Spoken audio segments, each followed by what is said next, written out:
Allahumma sholli wa sallim ala sayyidina wa maulana Muhammadin adada ma fi ilmillahi salatan daimatan bidawami mulkilahi do elingo iki zamane wis tuwa tuntunan agama dadi anggem kuno lakonono ajarane wali songo sing ra kersa aja nyacat aja ngino ajarane wali songo werna-werna zikir tahlil kirim doa lakonono maca Quran lan sholawat kulinono ziarah kubur ojo nganti dilalekno ono carane dakwah kelawan budaya umpamane kaya Sunan Kalijaga pituture mlebu ati ora krasa tuntunan agama bisa diamalno wis kabukten rikala zaman sakmono ake para manungsa nyembah berhala banjur sadar laku musyrik ditinggalno podo nderek ajarane wali songo Allahumma sholli wa sallim ala sayyidina wa maulana Muhammadin adada ma fi ilmillahi salatan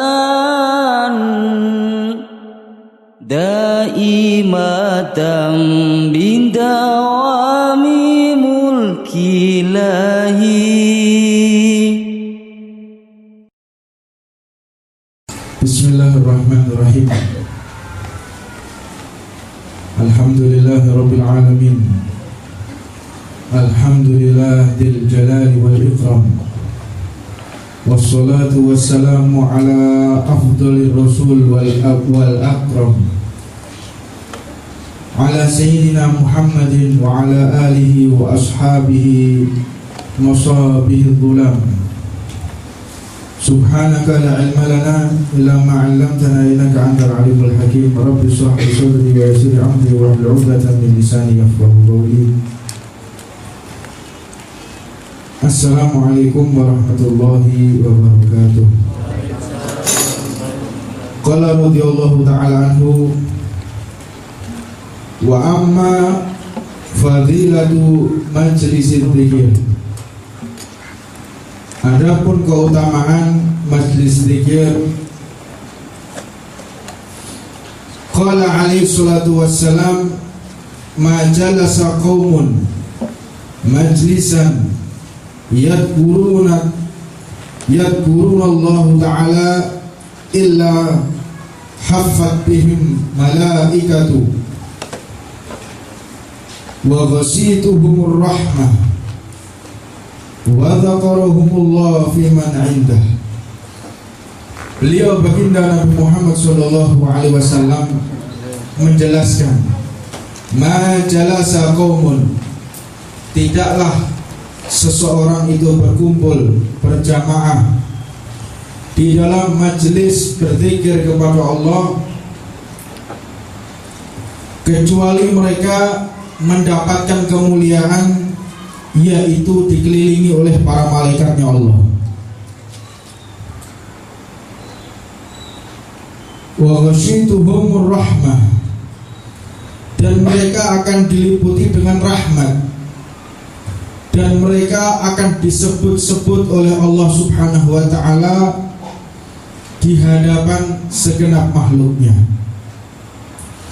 Wa qala aidan, ma min qaumin ijtima'u yadhkurunallah ta'ala la yuriduna bidzalika illa wajhahu illa nadahum munadi minas sama' qumu maghfuran lakum dzunubakum qad badalat sayi'atukum hasanatin. Seseorang jika berkumpul di majelis zikir, di majelis ta'lim, maka Allah Subhanahu wa ta'ala menyeru dari langit, nada munadi, suara Allah yang ditujukan kepada segenap makhluk, mengatakan, kumu, bangkitlah kalian, maghfuran lakum, tidaklah seseorang yang berdiri dari majelis ta'lim, berdiri dari majelis zikir, kecuali telah mendapatkan maghfuran atau ampunan dari Allah Subhanahu wa ta'ala. Qad badalat sayi'atikum hasanatin. Ini qad badalat berarti telah diganti segala keburukan menjadi kebaikan, bukan dihapus ya, bukan dihapus. Kalau seseorang bertaubat kepada Allah, itu dihapus bagi umat-umat sebelum Nabi Muhammad diutus. Tapi untuk umat Nabi Muhammad, badalat telah tergantikan daripada keburukan menjadi kebaikan. Bukan hilang keburukannya, tetapi keburukan yang berjumlah sangat besar dirupakan sebagai makom kedudukan di hadapan Allah Subhanahu wa ta'ala. Wa qala al-Imam Muhammad al-Baqir Ibn al-Imam Ali Zainal Abidin radhiyallahu anhuma, yang dikatakan oleh al-Imam Muhammad al-Baqir daripada Ibn al-Imam Ali Zainal Abidin, beliau ini adalah cucu Sayyidina Husain. Sayyidina Muhammad al-Baqir Ibn Sayyidina Ali Zainal Abidin Ibn Husain Ibn Ali bin Abi Talib, Ummuhu Fatimah binti Rasulullah sallallahu alaihi wasallam. Beliau Sayyidina Ali Zainal Abidin ini adalah yang menyaksikan bagaimana keluarganya dibantai di peperangan Karbala, ketika menyaksikan satu persatu saudaranya disembelih oleh tentaranya Yazid bin Muawiyah. Satu persatu mereka disembelih. Bahkan di kejadian itu ada putra Sayyidina Husain yang masih kecil menjerit melengking pada usia 6 bulan, menangis sejadi-jadinya karena kehausan di tengah gurun. Begitu menjerit sehingga dibawa keluar oleh Sayyidina Husain, wahai manusia-manusia, berikan kasih sayangmu kepada anakku yang masih berusia 6 bulan ini. Anakku ingin minum, izinkan aku untuk mengambil air minum. Bukan untuk diriku, karena aku dalam keadaan berpuasa di hadapan Allah Subhanahu wa ta'ala. Aku berpuasa, aku tidak berhasrat makan dan minum. Untuk putraku ini yang masih berusia 6 bulan. Maka diangkat putranya sama Sayyidina Husain, tujuannya agar mereka melihat. Malah salah satu di antara mereka menghunuskan panah dan langsung tertancap di lehernya putranya Sayyidina Husain. Maka langsung dipeluk bayi tersebut, digendong oleh Sayyidina Husain, dan darahnya tadi dicipratno, diangkat ke atas. Ketika diangkat ke atas, mengatakan Allahumma fashhad, ya Allah, saksikanlah kedoliman mereka ya Allah. Langsung Sayyidina Husain mengatakan, ditunjuk orangnya tadi yang mana, Al-Ma'akallah, Al-Ma'akallah, semoga engkau diberikan rasa haus oleh Allah, sehingga engkau merasakan apa yang dirasakan oleh anakku ini. Seketika orang tersebut langsung kehausan dan langsung minum sampai perutnya pecah, kualat. Hal ini ditampakkan orang kalau sudah tidak punya hidayah, sudah tidak ada petunjuk, meskipun hal semacam ini tidak mengubah hatinya, tetap memerangi. Jelas-jelas omongannya adalah satu ucapan yang sangat dikabulkan oleh Allah. Al-Ma'akallah, semoga engkau diberi haus oleh Allah. Langsung haus, minum sampai pecah perutnya. Maka tetap tertutup daripada hidayah dari Allah. Makanya yang terbesar kita minta hidayah dari Allah.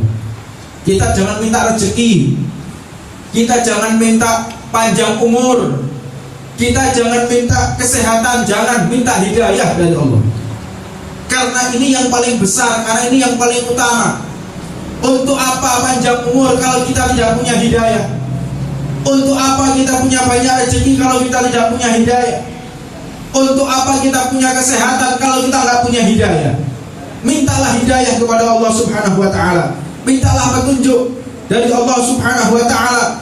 Tiada harapan terbesar kita mendapatkan hidayah kecuali kita duduk di majelis seperti ini. Majelis kita membacakan sholawat kepada Nabi Muhammad, majelis kita mengingat kepada Allah. Ini majelis harapan besar. Kita telah mendapatkan hidayah dari Allah Subhanahu wa ta'ala. Maka mintalah selalu, ya Allah, aku minta hidayahmu. Kebanyakan saat ini masyarakat ini minta rezeki. Ya Allah, kayak duit, ya Allah, beli satu HP anyar, ya Allah. Ya Allah, jaluk hidayah, gak ada. Ya Allah, minta petunjuk, gak ada. Ya Allah, minta sehat. Ya Allah, minta panjang umur. Ya Allah, punya rumah baru. Ya Allah, punya sepeda motor baru. Minta hidayah, saiti. Maka dari itu yang terbesar Allah berikan kepada kita, yaitu mintalah hidayah kepada Allah. Tiada yang lebih besar keutamaan di hadapan Allah kecuali meminta hidayah. Beliau orang tua daripada Sayyidina Muhammad Al-Baqir ini pernah bertemu dengan sahabat Nabi. Sahabat Nabi dikatakan, engkau wahai sahabatku akan bertemu cicitku yang bernama Muhammad, putra daripada Sayyidina Ali Zainal Abidin. Jadi engkau akan bertemu dengan cucunya Sayyidina Husain. Jadi berapa generasi? 4 generasi turun. Jadi mulai zamannya Sayyidina Husain ketemu zamannya Sayyidina 3 generasi Sayyidina Husain, Sayyidina Ali Zainal Abidin, terus ketemu Sayyidina Muhammad Al-Baqir. Berarti saya panjang umur, iya. Dan tidaklah Allah mencabut nyawamu wahai sahabatku kecuali engkau telah bertemu dengan cucuku Sayyidina Muhammad Al-Baqir. Jadi dikasih oleh Rasulullah. Maka ketika Sayyidina Muhammad Al-Baqir yang masih usia 6 tahun, masih kecil, beliau mencium, sahabat Nabi ini mencium, Ra'ihatir Rasulillah, aku telah mencium wanginya Nabi Muhammad. Tanya, mana wah, siapa itu yang datang? Tidak ada satupun daripada orang alim. Tidak, aku mendengar ini dagingnya Nabi Muhammad ini. Ini nafasnya Nabi Muhammad yang aku cium. Coba lihat mana-mana. Beliau pandangannya sudah berkurang, nggak seberapa kelihatan. Akhirnya tidak lama kemudian Sayyidina Muhammad Al-Baqir ini datang, hada sibtu Rasulullah. Inilah yang aku cium, darah dagingnya Nabi Muhammad SAW. Maka dipeluk beliau daripada Sayyidina Muhammad Al-Baqir dan mengatakan, Nabi Muhammad, kakekmu kirim salam kepadamu, dan aku tidaklah mati kecuali aku telah bertemu denganmu. Maka benar, ketika tidak lama kemudian ketemu dengan Sayyidina Muhammad Al-Baqir, maka beliau wafat, sahabat Nabi Muhammad SAW. Maka beliau Sayyidina Muhammad Al-Baqir ini cucu yang sangat diketahui oleh Rasulullah, mengatakan bahwa petir ini tidak akan mengenai orang mukmin dan kafir. Petir itu tidak akan pernah menyentuh orang mukmin dan kafir. Ketika kapan? Ketika di tengah-tengah mereka masih ada orang yang berzikir kepada Allah Subhanahu wa ta'ala. Maka zikir ini la taqumus sa'ah, tidak akan ada yang namanya hari kiamat hatta la yuqalla Allah Allah, hatta la yuqalla fil ardi Allah Allah. Tidak akan terjadi hari kiamat kecuali di muka bumi ini sudah tidak ada orang yang mengatakan Allah. Ucapan lafaz Allah ini dapat menghentikan hari kiamat. Satu orang menyebut nama Allah, ditunda hari kiamat. Perlu kita ketahui, tidak ada satupun malaikat yang bisa membendung hari kiamat. Tidak ada satupun pejabat yang bisa menunda hari kiamat. Hanya satu orang mengucapkan Allah, maka Allah menghentikan hari kiamat. Maka dari itu disunahkan, jika ada puting beliung, jika ada banjir bandang, jika ada tanah longsor, langsung kita adzan. Makanya langsung adzan. Udah hujan yang sangat kencang menakutkan, langsung adzan. Insya Allah akan surut. Karena hal itu yang akan menolong dan akan menenangkan alam. Alam masih wallah, kecuali Allah disebut sebagai alam. Maka alam ini akan tunduk bagi orang-orang yang di lisannya mengucapkan kalimat Allah, masih berzikir kepada Allah. Maka mereka lah yang menjadi aman dunia, yang menjadi amannya dunia. Mereka ahli maksiat itu tidak dihukum oleh Allah. Mereka orang-orang yang zina, yang jual pil-pilan, yang jual minuman keras, mereka yang korupsi, mereka yang berbuat zina, itu tidak diazab oleh Allah karena adanya manusia yang berkumpul bersolawat dan berzikir kepada Allah. Mereka mendapatkan ampunan dari Allah karena sekelompok manusia yang masih mengingat kepada Allah Subhanahu wa ta'ala, yang masih berzikir kepada Allah. Maka itulah sebagai kafarah, sebagai pemaaf yang Allah turunkan kepada mereka. Juga dikatakan, wa an Abi Hurairah radhiyallahu anhu dakhala al-suq wa qala, pernah Abi Hurairah ini masuk ke dalam pasar mengatakan, arakum hahuna wa mirathu Rasulillah sallallahu alaihi wasallam yuksamu fil masjid wa dhahaba an-nas ila al-masjid fataraku suq wa lam yarau mitharan. Maka dikatakan wa lam yarau mirathan, dan dikatakan oleh Abu Hurairah kepada segenap orang-orang yang di pasar, penduduk pasar, kenapakah kalian masih di sini? Loh, memang ada apa? Itu loh Nabi Muhammad lagi membagi emas. Itu loh Nabi Muhammad lagi membagikan ghanimah yang berupa harta benda yang sangat besar. Maka mereka penduduk pasar tutup kabeh tokone. Diumumno mbek Abu Hurairah, penduduk pasar, meneh jajal dengan pasar ya. Mlebu jero pasar. Wong pasar. Iku tok daleme Pak Huda Bupati Tuban dibagi duit 1 jutaan. Tutup gak pasarnya? Tutup. Lalu masyarakat pasar ini menuju ke rumahnya Rasulullah. Bingung Rasulullah. Ada apa kalian di sini? Ya Rasulullah, katanya ada pembagian sembako, pembagian ghanimah. Dijawab oleh Rasulullah, faqalu ya Abu Hurairah maru'aina miratan. Aku gak ngerti, aku gak delok ghanimah. Faqala famadza ra'aitum. Lalu apa yang kalian lihat? Ra'aina qauman yadhkurunallahu ta'ala wa yaqra'unal Qur'an. Aku gak delok apa-apa, kecuali yang saya lihat adalah orang-orang yang mereka lagi membaca Al-Quran dan mereka lagi berzikir kepada Allah. Ini juga ono nek pembagian. Saya tak delok cuman ono wong majelisan, sing ono cuman wong lagi baca sholawat, yang ada mereka lagi baca rotib, yang ada mereka lagi membaca zikir, gak ono bagi-bagi gini kok. Qala, maka Abu Hurairah mengatakan, fadzalika mirathu Rasulillah sallallahu alaihi wasallam. Itulah miratan, pembagian dari Rasulullah. Itulah yang lebih besar dari emas dan permata. Itulah yang lebih afdal dari bumi dan seisinya, yaitu ilmunya Nabi Muhammad sallallahu alaihi wasallam. Makanya kira-kira tak tulis kawan-kawan yang hadir majelis ta'lim wal maulid ar-ridwan dapat uang 500.000. Kalau tak jajanan lagi.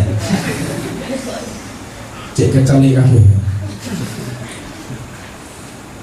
Wong kok seneng mbek duwe gak pakate.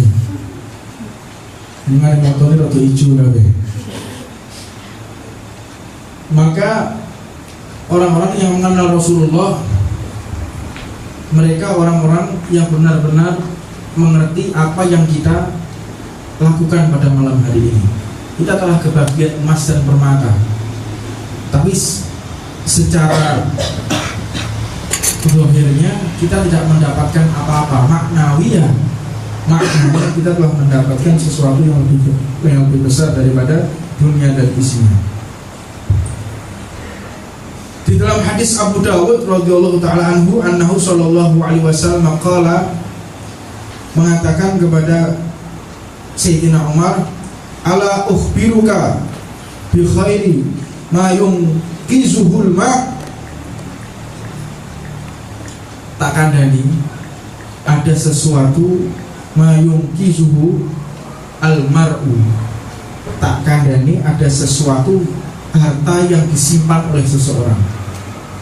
Ono harta, ki gelem tak kandani apa gak?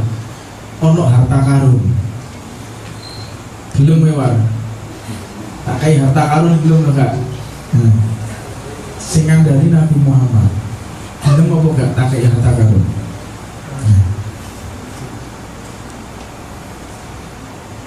Al mar'atu shalihah idza nadhara ilaiha sarathu wa idza amaraha ata'athu wa idza ghaba anha hafidhathu. Tak ada nih, harta-harta yang paling mulia di muka bumi ini adalah seorang istri yang solehah. Itu harta karun. Gak percaya? Duwe bojo solehah iki harta karun. Lek gak percaya delok nih. Wong sing duwe akeh bojone ganyang setruk wae. Bojone gowanyang ngomelan ngamuan wis ngono ireng keriting ngentutan maneh. Iki lho sorot neraka iki. Harta kita seberapa besar, harta jabatan kita sebesar apapun, tidak akan menjadi nikmat jika kita tidak memiliki istri yang sholihah. Makanya salah satu tafsir Rabbana atina fid dunya hasanah.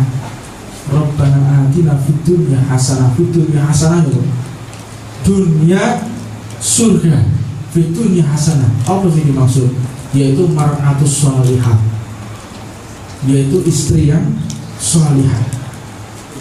Siapa yang dimaksud al mar'atus sholihah? Idza nadhara ilaiha syarathu wa idza amaraha ata'athu wa idza ghabba anha hafizathu. Yaitu istri sholihah adalah orang yang senantiasa jika suami melihatnya ia menyenangkan hatinya. Iki surga. Wong meneh wis duwe bojo kaya ngono tak bocori kon.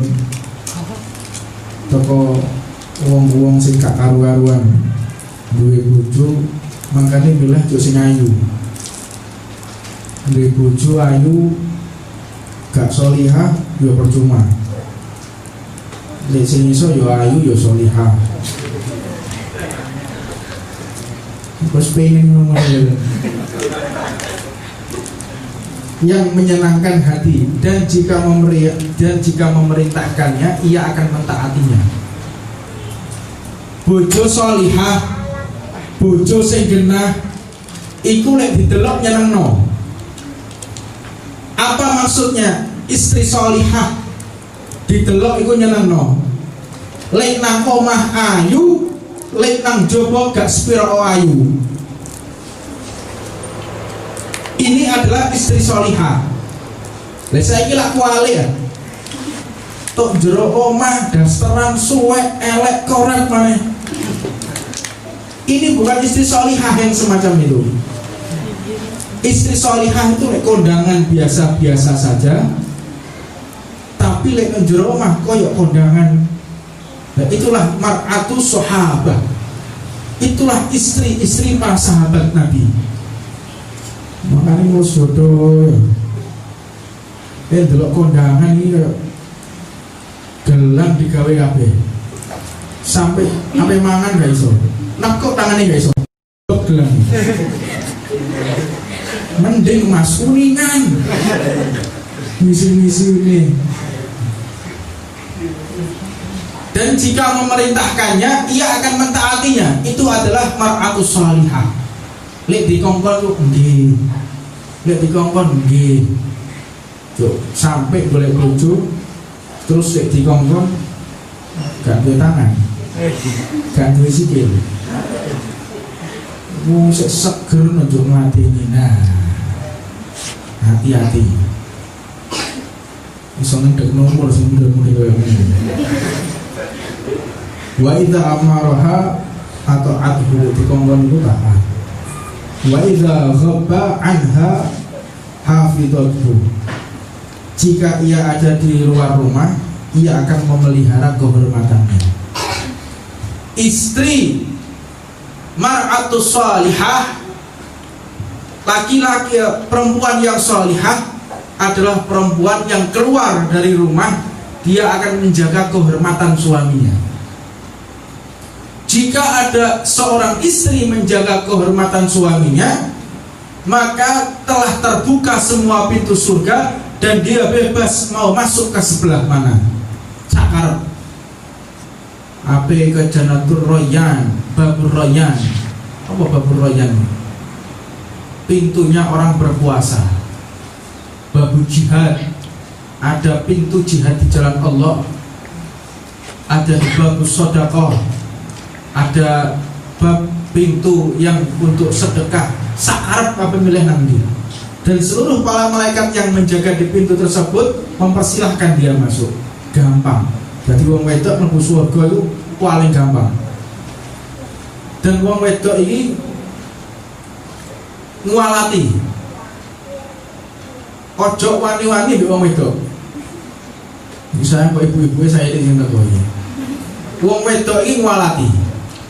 Jadi lek sampai wong lanang iku kasar mbek wong wedok, mesti kualat. Loh, kadang-kadang saiki iku akeh wong lanang kasar ambek wong wedok kok gak kualat. Lah rupane wong wedok iki luwih kasar. Jadi lek ana wong wedok terus menang gak nyauri menang, kowe iki masak koyo ngene dintekno kowe. Iki bisa kualat dan bisa memutus rezeki ini Gusti Allah. Tapi kadang-kadang ini ngono iku. Lah kowe masak dhewe to gini yo. Kadang anakmu dilurusi, ngurusi kowe, Samlan mesti urusi jero weteng nok metu aja ngurusi kowe.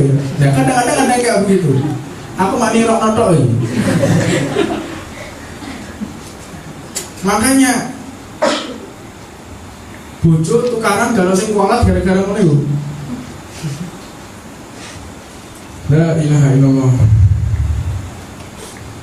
Wa an Ansin radhiyallahu anhu qala Rasulullah sallallahu alaihi wasallam. Hadis yang diriwayatkan oleh Anas mengatakan telah bersabda Nabi Muhammad,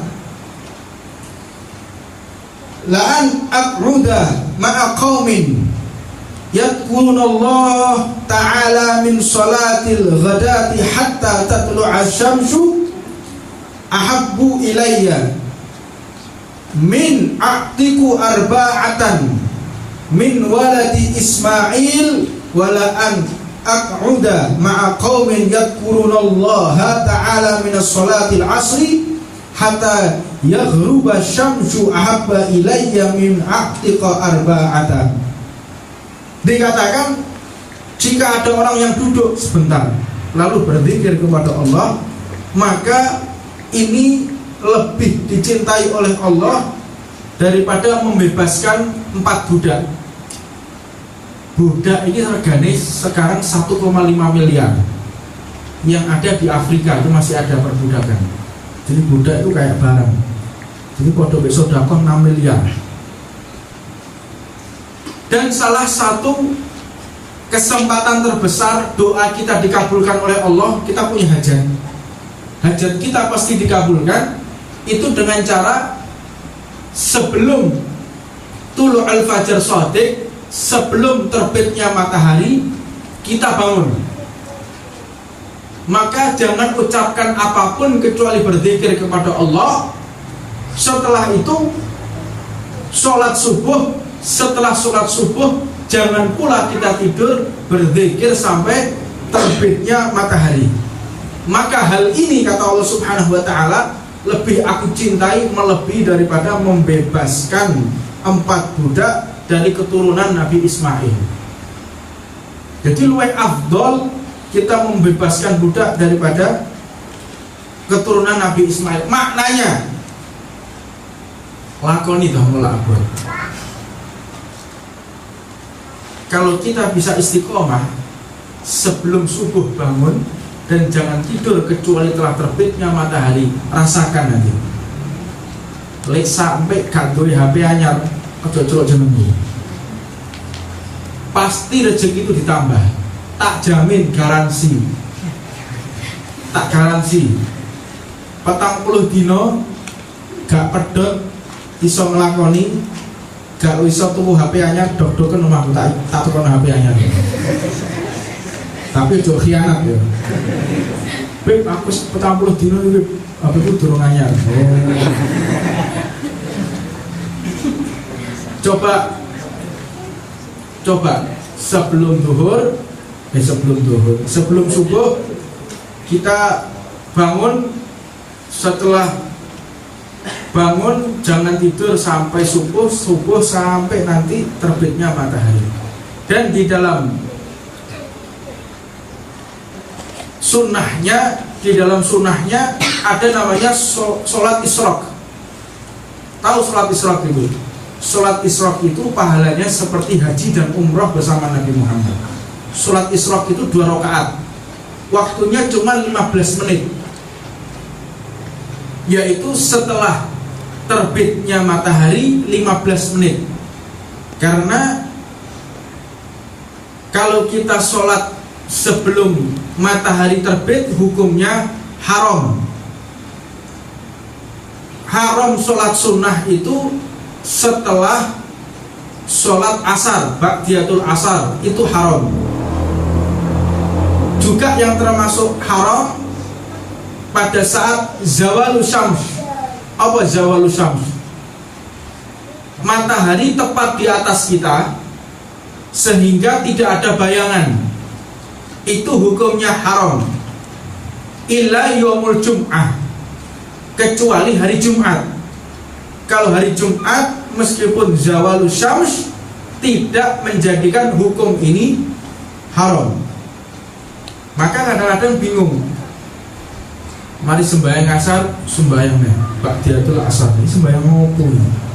Ada lagi dari rumah menuju ke musola, menuju ke masjid. Kalau sampai masjid, sholat apa? Tangi kabeh enggak? Atahiyatul masjid. Sudah. Atahiyatul masjid 2 rakaat. Ojo tambahin rakaat maneh. Sing 2 rakaat lagi. Qobliyatul maghrib. Enggak ada. Qobliyah maghrib itu enggak ada. Ono sembahyang qobliyatul maghrib. Mungkin mondoke sebelah iki gak ngerti ya. Lah kadang dikandani lo ngamuk. Ini di dalam satu zaman sudah menjadi zaman yang luar biasa. Zaman yang orang tidak mau dinasehati. Makanya rusaknya moral di tengah-tengah kita karena mereka tidak mau menerima nasihat. Sahabatnya Nabi itu setiap hari mereka tanya, kira-kira dino iki sing tak lakoni elek apa? Itu sahabatnya Nabi. Elekmu itu melaku itu biasanya ngiri dhisik lagi nganan. Kudune nganan dhisik lagi ngiri. Hubungannya itu apa? Karena hubungannya belas. Tapi itu dilaksanakan. Makanya kehidupan mereka itu sempurna. Tidak ada kesempurnaan seperti para sahabatnya Nabi Muhammad. Ada yang bertanya, hari ini apa yang tidak engkau senangi? Panjenengan niku lek dahar lawuhe niku akeh. Kebanyakan lawuh. Kuahnya terlalu banyak, kalau bisa sedikit aja. Oh, terima kasih. Makanya lek gelem koyo ngene enak urip. Tapi jajal. Pak, tak dulu sampai molek sandal kok sebelah kiri dhisik gak sebelah tengah. Nah, kan ngomong kampung sandal. Ini orang zaman saiki koyo ngene. Makanya kehidupan ini semakin terpuruk dan pada akhirnya menjadi kehidupan jahiliyah. Balik mana? Jahiliyah dulu tuh anti dinasehati, dan ini menjadi zaman jahiliyah, manusianya pun anti dinasehati. Lek dinasehati itu tersinggung, bahkan di dalam satu ucapan dikatakan manusia yang paling baik itu adalah cuek is the best. Iku lumluk, wapik, masya Allah, gak tau ngurusi tonggo, gak tau ngelokno tonggo, buh tonggone pe mati, pe urip, gak ngurus deh. Lu mau ngapi? Ketahuilah, nanti di akhirat itu ada syafaat-syafaat yang diharapkan oleh Rasulullah. Di antaranya bagi umat Islam yang tidak pernah menasehati saudaranya. Ono tonggone gak jilbab, gak dikandani. Ono tonggone bajune gak karu-karuan, gak dikandani. Ono tonggone gak sembayang dijarno. Maka ketika kita di hari akhir, kita akan bertemu dengan Nabi, dan Nabi akan menolak orang yang kayak begitu.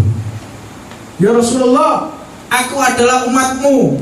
Wahai Nabi, aku ini adalah umatmu. Kata Nabi Muhammad, nafsi, nafsi. Urusanmu ya urusanmu, urusanku ya urusanku. Kenapa seperti itu ya Rasulullah? Karena engkau di dunia, engkau tidak mau menasehati saudara muslimmu. Tidak mau menasehati.